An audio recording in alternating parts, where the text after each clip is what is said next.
Hey tout le monde, bienvenue à Nomadisme expérimental. Aujourd'hui, un léger retour est suivi sur mon EcoFlow que je me suis procuré, ça fait maintenant une semaine.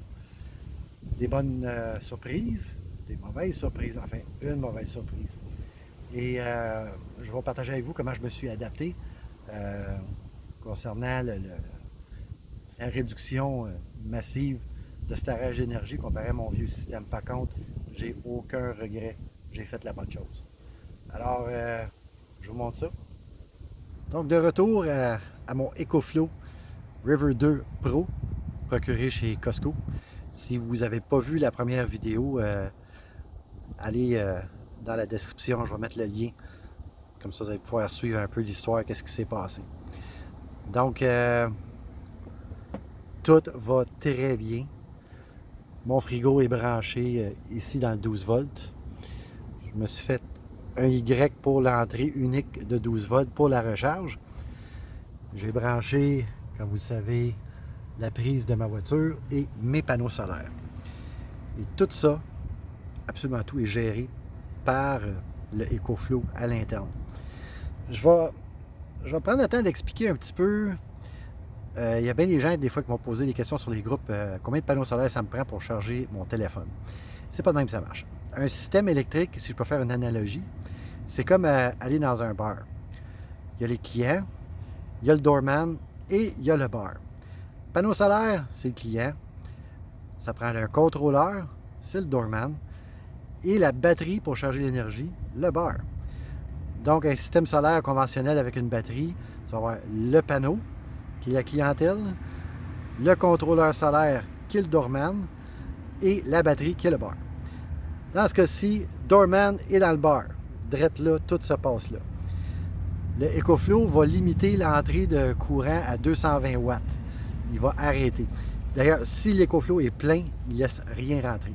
Donc, la manière que mon setup est fait présentement, je pars la voiture, paf, la Dodge charge automatiquement le EcoFlow à 8 ampères.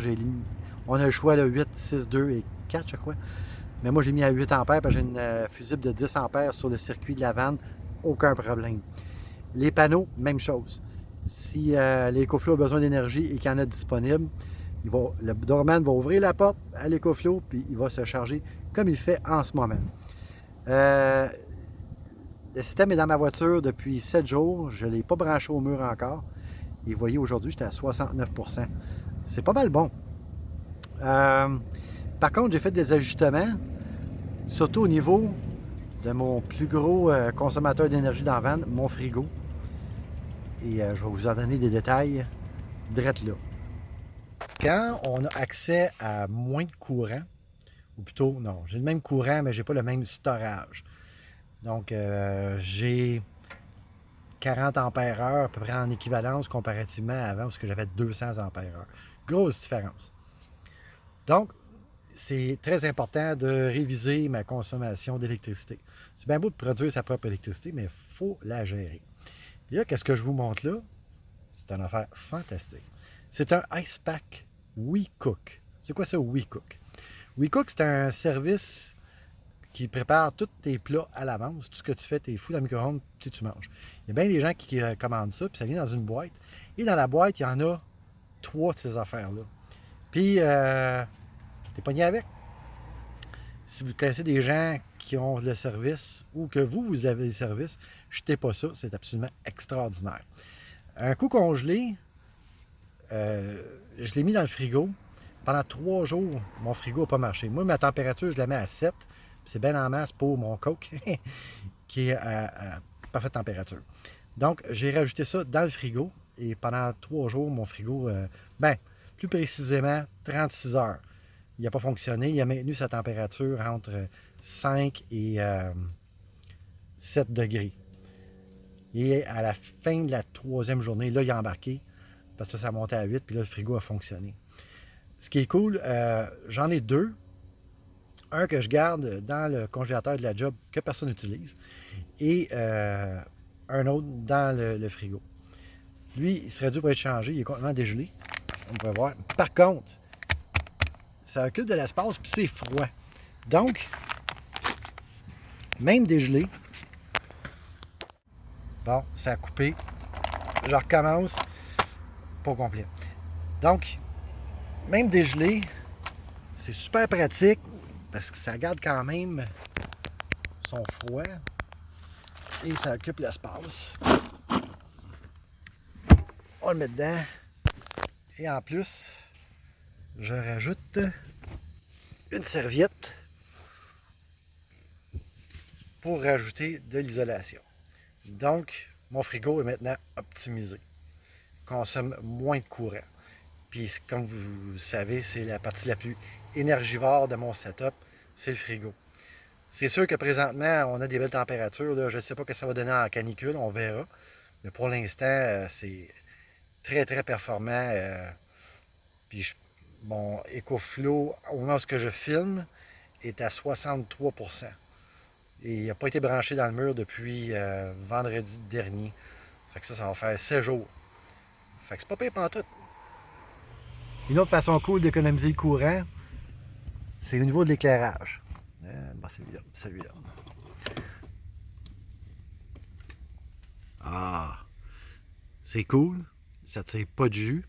C'est sûr que présentement, j'utilise des piles AA, mais ça dure une éternité. Si je pourrais le plugger direct sur mon système, malheureusement, c'est du 3 volts. Il faudrait que je figure de manière de faire ça. Mais pour l'instant, puis j'aime aussi le fait que c'est séparé. Donc, si j'ai pas de courant, j'ai quand même de la lumière dans la cabine. Donc, une autre façon d'économiser sur le courant. Comme vous pouvez voir, j'ai un paquet de sets. J'ai Noël couvert, j'ai Halloween couvert. Dollarama, meilleure place. En ce moment, on approche Halloween, après ça Noël. Mais entre ces deux affaires-là, il n'y a pas grand-chose. Fait que allez magasiner maintenant. Comme mentionné en début de vidéo, j'ai des bonnes surprises et des mauvaises surprises.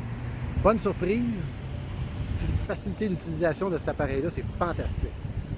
Le petit écran aussi qui montre tout ce qui se passe, combien de pouvoir qui sort, combien de pouvoir qui rentre, combien de temps il te reste d'utilisation, combien de temps que ça va prendre pour recharger. C'est live, c'est fantastique. Tu sais où est-ce que tu t'en vas, il n'y a pas de mystère. Puis ça, c'est du mystère. Avec mon vieux système, j'en avais comme j'y allais à peu près, puis ça me stressait au bout. Là, zéro stress. Je sais exactement où est-ce que je m'en vais. Petit tour de char, 20 minutes, puis vraiment, là, c'est capotant. Je capote. J'ai les panneaux et le char sur un branchement à Y qui fait que les deux peuvent fonctionner en même temps. Stressez-vous pas, là, ceux qui me disaient que ça va pogner en feu puis ça me prend un contrôleur à panneau solaire. Non. Vraiment, c'est le système qui calcule s'il va prendre l'énergie qui arrive ou s'il ne prend pas. D'ailleurs, tu peux mettre jusqu'à 220 watts de panneau solaire sur le système, il va être capable de le contrôler. Pas au-delà de ça. Présentement, j'ai techniquement 80 watts de panneau. C'est des Coleman de chez Canadian Tire que j'ai acheté en spécial parce que j'en avais besoin tout de suite. Il était là, c'était pas cher, puis vraiment, c'est pas cher. Écoutez, là, je les ai lavés, j'ai nettoyé mes connexions, je suis dans une position optimale, une condition météo optimale. Et comme vous avez vu sur le petit display tantôt, j'arrive à avoir 45 watts de mes 80 watts de panneau. C'est pas fort, vraiment pas fort. Donc, probablement que je regarde pour changer ça. Peut-être que la technologie a évolué dans les 5 dernières années, mais ça va aller au printemps parce que là, j'ai plus d'argent, j'ai tout remplacé. On va attendre au printemps pour se faire un petit coussin pour se rééquiper en panneau. À moins qu'il y a du monde qui écoute ça qui serait prêt à me commanditer pour faire une revue de leurs panneaux solaires. C'est important que les panneaux soient efficaces parce qu'ils ne sont pas toujours en position optimale quand je suis stationné le jour. Et en général, c'est rare qu'on est en position optimale. Donc, il faut avoir quelque chose qui fonctionne bien.